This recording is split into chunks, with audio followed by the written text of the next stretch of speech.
Section 1. You will hear a woman who has just moved into the area talking to a neighbour about problems she is having in her house. First, you have some time to look at questions 1 to 2.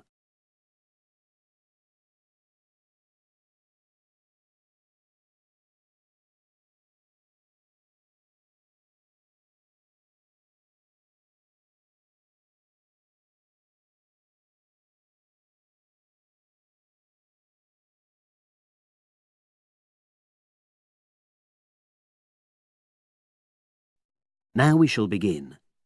You should answer the questions as you listen, because you will not hear the recording a second time. Listen carefully and answer questions 1 to 2. Oh, hi Ruth. How are you? I'm sorry to bother you, Alistair, but I've been having some problems. Oh, come on in. What's happened? Basically, I had a leak from one of the pipes in the bathroom, and water started coming through downstairs, and the kitchen ceiling's badly stained. I've got the leak fixed temporarily, but I wasn't happy with the plumber, and I wanted to ask your advice. Of course. Well, the first thing I'd say is make sure you choose a local company. That way, if things go wrong, you're close by and it just makes things easier. Let me write this down. Right. Yes. The plumber who fixed things yesterday was from quite far away, but I chose him because his advert said he did emergency repairs. Well, fair enough. You needed something in a hurry. But another piece of advice I'd give is try to avoid calling anybody on weekends. That'll really bump up the prices. Leave it till Monday if you can. Well, yes, I think I can do that, because the temporary fix should hold. And obviously I'll need the ceiling plastered and eventually redecorated. Yeah, sure. So who would you recommend? Is there a directory? Well, there's quite a good website covering this sort of work. It's www.plasdeco.com. Is that with a K? A C. PLASDECO.com. Got it. Well, I'll try and have a look at that. Yes, it gives price and quality comparisons. Oh, that'll be useful. But I find personal recommendations really helpful as well. You know, you can find out whether you can rely on the company. Well, I know a couple of reasonable plumbers and also some plasterers. Great. Before you hear the rest of the conversation, you have some time to look at questions 3 to 10.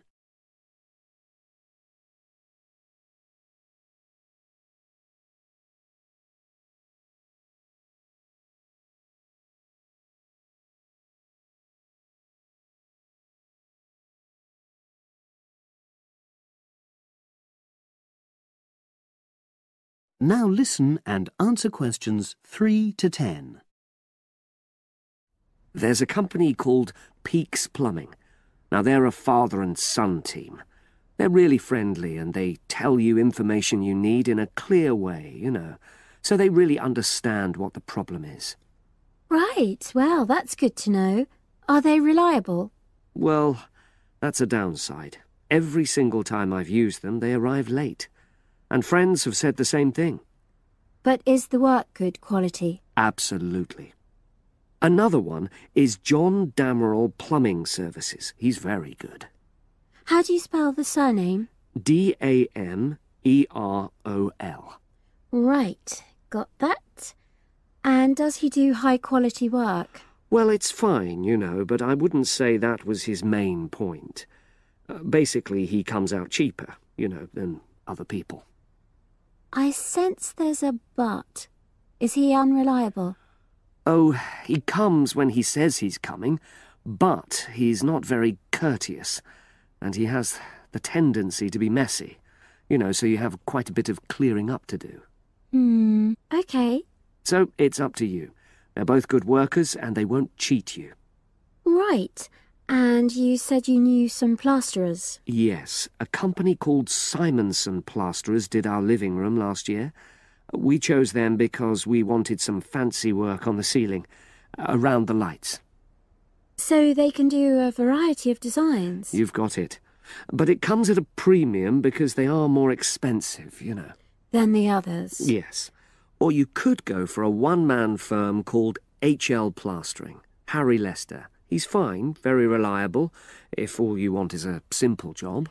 Do either of them do painting for you if you want? After the plastering's dried out, of course. That's what I was going to say. But I should explain that Harry's quite old now, and so he avoids doing jobs which involve tall ladders, you know. But my kitchen isn't too bad for that. I'd have to ask him if he's prepared to do it. Yeah, sure. So I'll start by looking at the website. All those companies are on there, with their phone numbers, etc. Thanks ever so much. You were such a... That is the end of section 1. You now have half a minute to check your answers.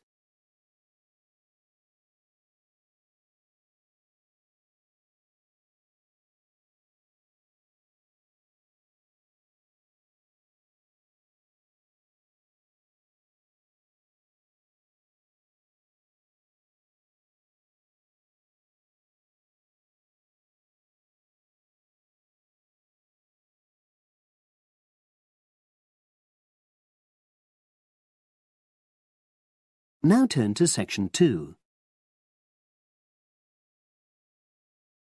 Section 2. You will hear the education officer in a museum giving a talk to school students who are about to start a one-week work placement in the museum. First, you have some time to look at questions 11 to 15.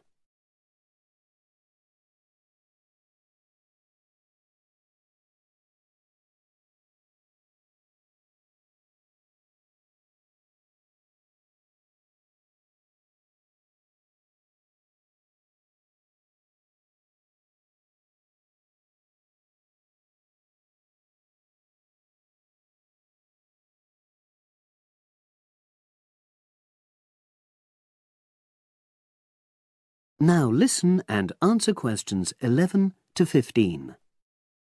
Good morning and welcome.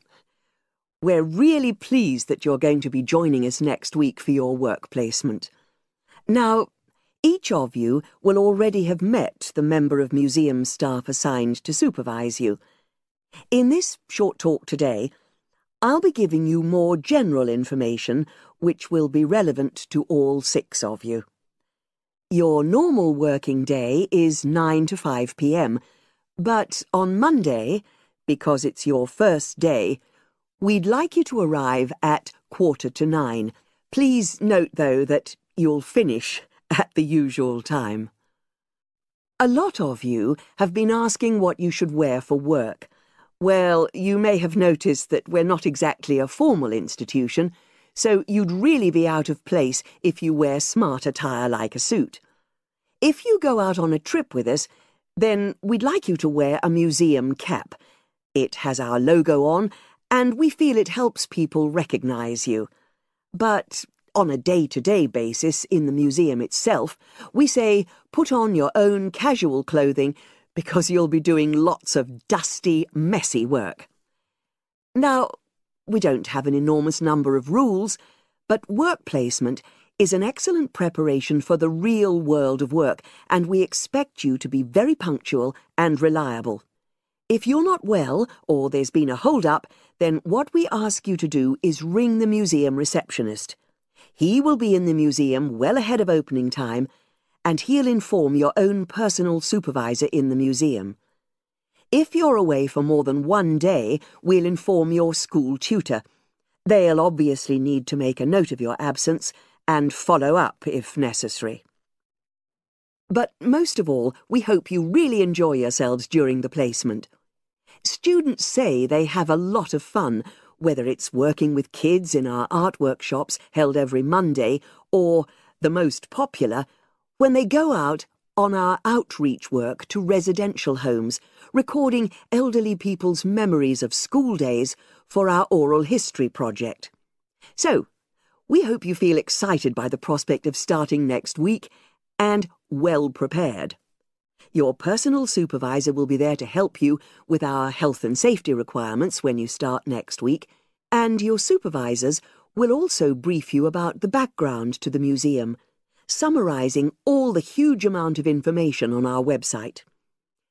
In the next couple of days, it might be worthwhile if you get hold of evaluations and other notes made by students who've worked with us before. You can get a lot of pointers from them. Before you hear the rest of the conversation, you have some time to look at questions 16 to 20.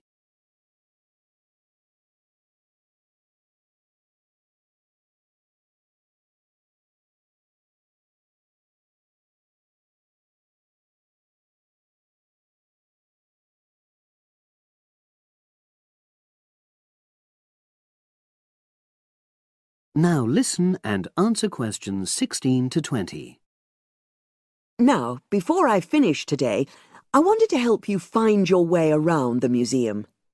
When you start next Monday, the first thing you'll need to do is sign in. Come through the main entrance and you'll see the main staircase straight ahead. To the right of this is the statue of the horse, and just behind that is a door. Go through that, and that's the sign-in office. Now, on the first day, you'll be working in Gallery 1. You'll find this as follows. In the central courtyard area, close to the entrance, there's a large chest where visitors put donations for the museum. The door just behind that leads to Gallery 1. The workshop you'll be taking part in starts at 11, but if you want to go in earlier, you can get the key and let yourself in. The key box is quite hard to find. Walk behind reception, and it's between the large gallery and the bookshop. I haven't mentioned breaks, lunch, etc. Unfortunately, our cafe's closed at the moment, so your best bet is to bring a packed lunch. We tend to have our sandwiches in the kitchen area. Go round the reception desk and you'll see a small circular cabinet. The door to the kitchen area is just behind that. Now, every day we put up notices about what's happening in the museum. Your supervisor will brief you, but if you want to check up on details, look on our staff notice board. This is in the corner of the play area, at the back, on the wall of Gallery 3. If you have any questions, I'd be happy to help. That is the end of Section 2. You now have half a minute to check your answers.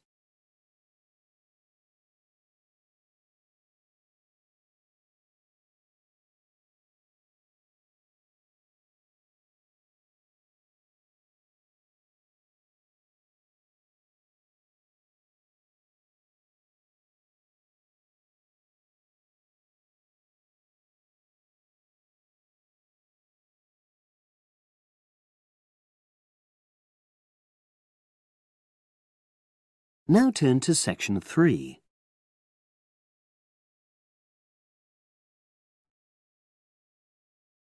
Section 3.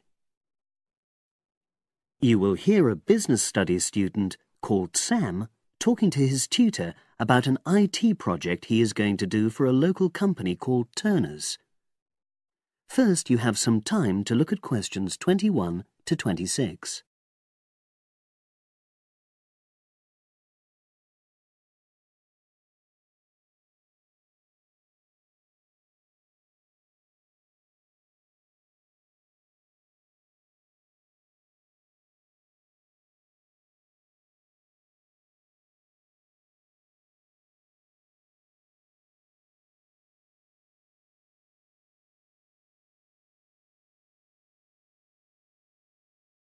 Now listen and answer questions 21 to 26.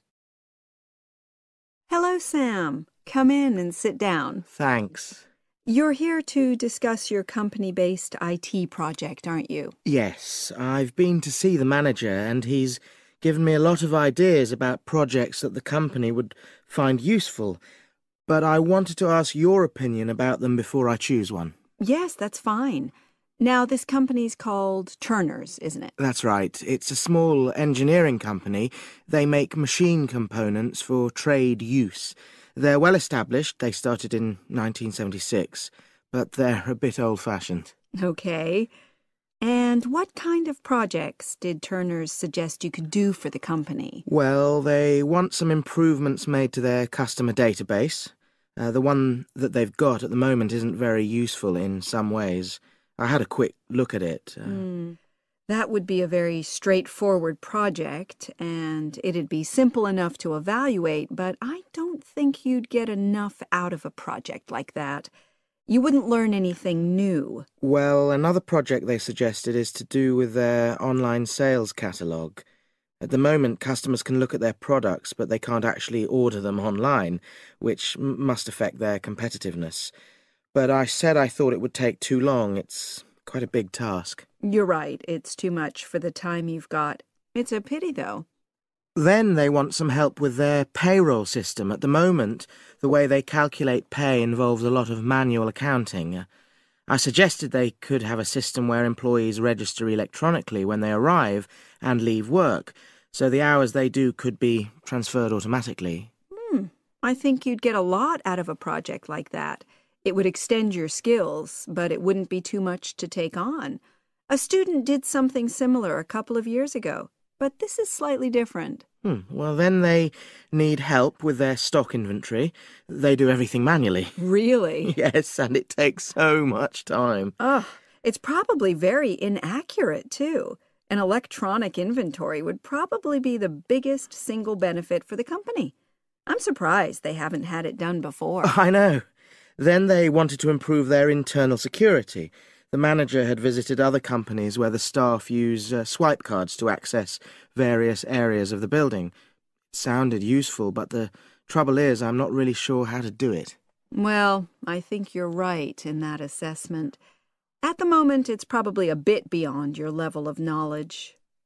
Is that all? Just one more. Customer service. They want to be able to collect feedback from their customers in a more systematic way. At the moment, it's a bit of a mess, and they probably lose business as a result. Would that involve you going to see customers at their own premises? Because in that case, you might have to do a fair amount of traveling, and that would incur expenses that haven't been agreed with these companies. I never thought of that. Well, it might not be a problem, but it's something that needs clarifying. Well, I hope that's been helpful in narrowing down the options. Yes, it has, thanks. I'll be able to make a decision now. But while I'm here, can I talk to you about coursework? Sure. Now you have some time to look at questions 27 to 30.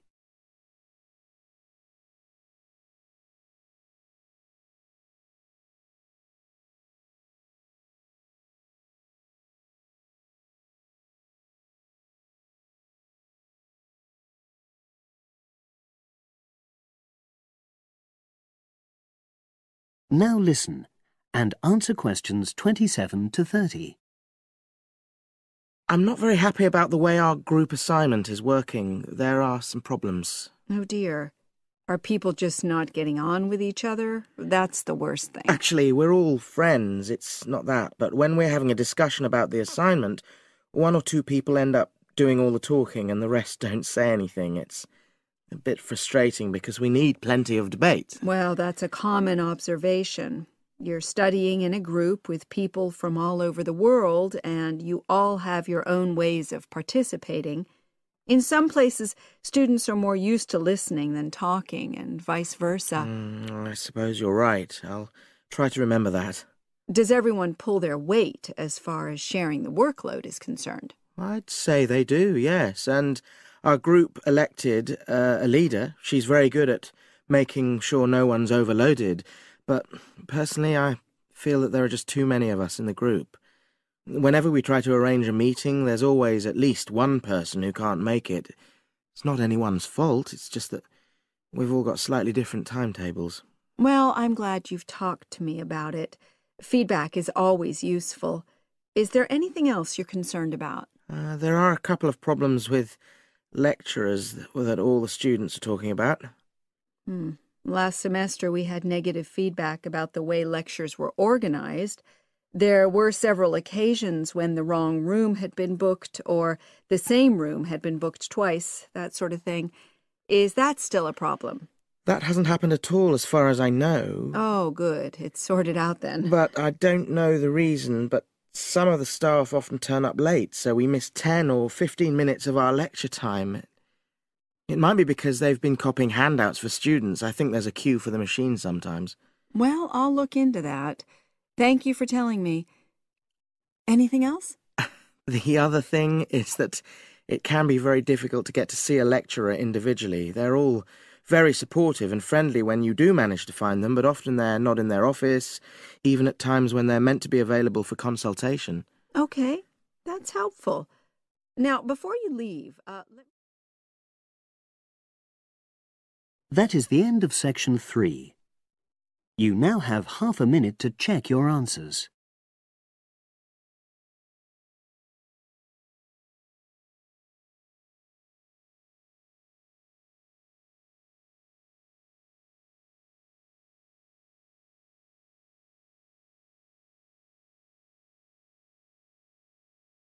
Now turn to section 4. Section 4. You will hear a wildlife expert giving a talk to a group of bird lovers in the UK about a species called the tawny owl. Before you listen, you have some time to look at questions 31 to 40.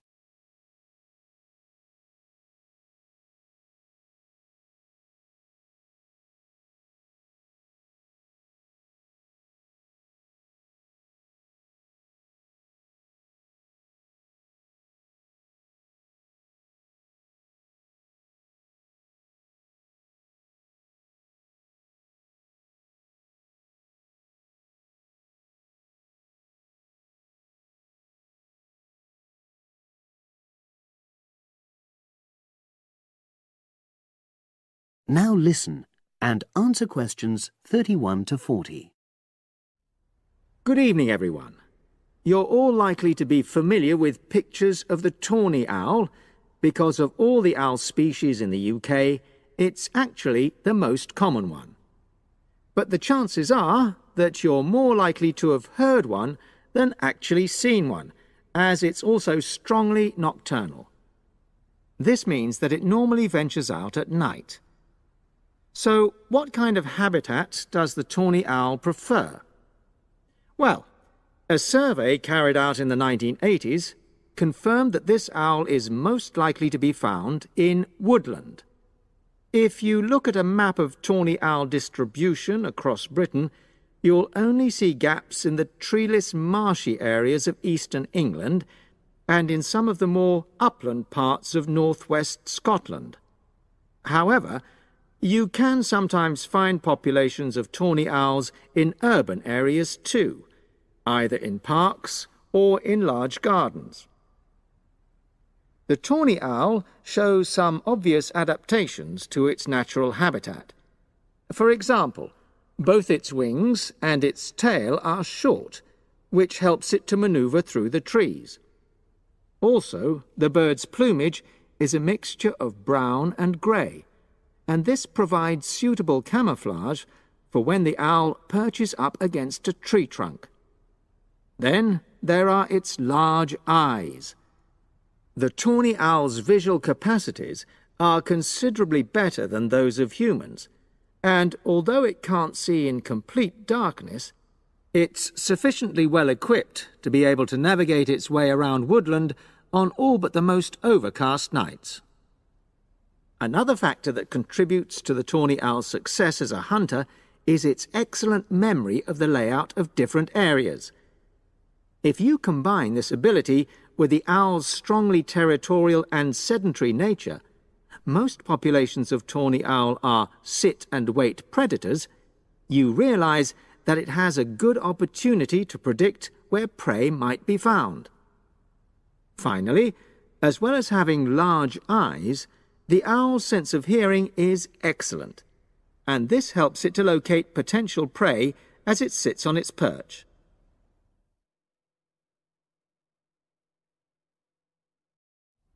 Turning now to the tawny owl's diet. woodland tawny owls feed mainly on mammals, especially small ones, such as wood mice and bank voles. But they'll also take things like frogs or bats, or even fish, if they happen to be available. In urbanized landscapes, the owls seem to prey more on birds. So there are some differences there. Let's just look briefly now at survival rates in the tawny owl. Young tawny owls face a difficult time once they leave home, and 2 out of every 3 are likely to die within their first year. So, with such high mortality levels, it's a good job that established breeding pairs can produce young over a number of seasons and maximize their chances of passing their genes on to the next generation of owls. I've already mentioned the sedentary nature of the tawny owl, but it's not just adult tawny owls that are sedentary in their habits. Young birds, dispersing away from where they were born, rarely move far. The average distance is just 4 kilometres. There also appears to be some reluctance to cross large bodies of water. The owl is absent from many of the islands around our shores, with only occasional sightings in Ireland and the Isle of Wight off the south coast of England. Right, well, now I'll show you some photographs that have been taken in one or two of the natural... That is the end of section 4. You now have half a minute to check your answers.